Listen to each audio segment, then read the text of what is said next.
भारत के ऊर्जा सुरक्षा के लिए संयुक्त अरब अमीरात की अहमियत पहले के मुकाबले अब और बढ़ जाएगी। भारत के दौरे पर आए यूएई के 7 राज्यों में से एक अबू धाबी के क्राउन प्रिंस शेख खालिद बिन मोहम्मद और पीएम नरेंद्र मोदी के बीच कल हुई द्विपक्षीय वार्ता के दौरान ऊर्जा क्षेत्र से जुड़े 4 अहम समझौतों पर हस्ताक्षर हुए।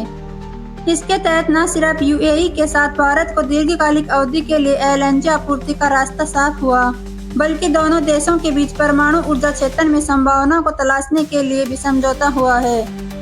साथ ही रणनीतिक उद्देश्य से पेट्रोलियम भंडार बनाने और अबू धाबी की कंपनियों के बीच सहमति बनी है।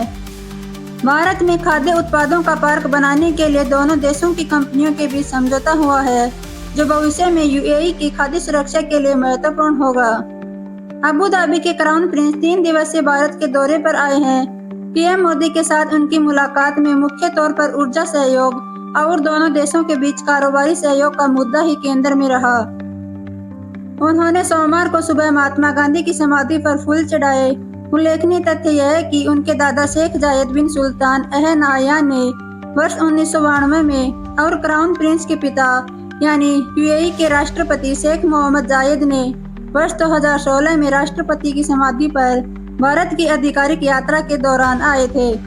क्राउन प्रिंस शेख खालिद ने वहां अमलतास का पौधारोपण भी किया है। महात्मा गांधी की समाधि स्थल पर पहली बार किसी देश की 3 पीढ़ियों के नेताओं की तरफ से लगाए गए पौधे देखे जा सकेंगे। 7 सरकारी अधिकारियों व उद्योगपतियों का एक बड़ा दल भी भारत आया है। क्राउन प्रिंस को भविष्य में यूएई के प्रमुख नेता के तौर पर चिन्हित किया जा रहा है। दोनों देशों के बीच एक अहम समझौता यूएई में भारत की 2 सरकारी कंपनियों इंडियन ऑयल और भारत पेट्रोलियम के संयुक्त उद्यम को अबू धाबी के एक तेल ब्लॉक के लिए उत्पादन समझौते को मंजूरी देने से जुड़ा हुआ है।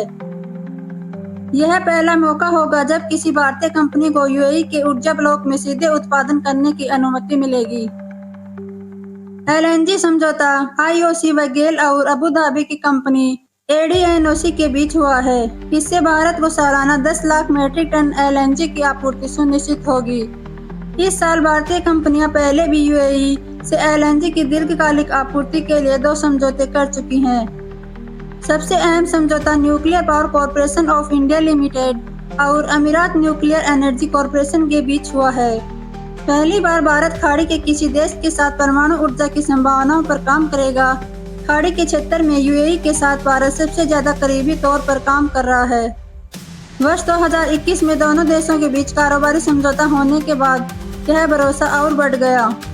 दोनों देशों के बीच स्थानीय मुद्रा में भी कारोबारी की शुरुआत हो चुकी है। पीएम मोदी और शेख खालिद के बीच हुई वार्ता में क्षेत्रीय समस्याओं और गाजा की स्थिति पर भी चर्चा होने की संभावना है।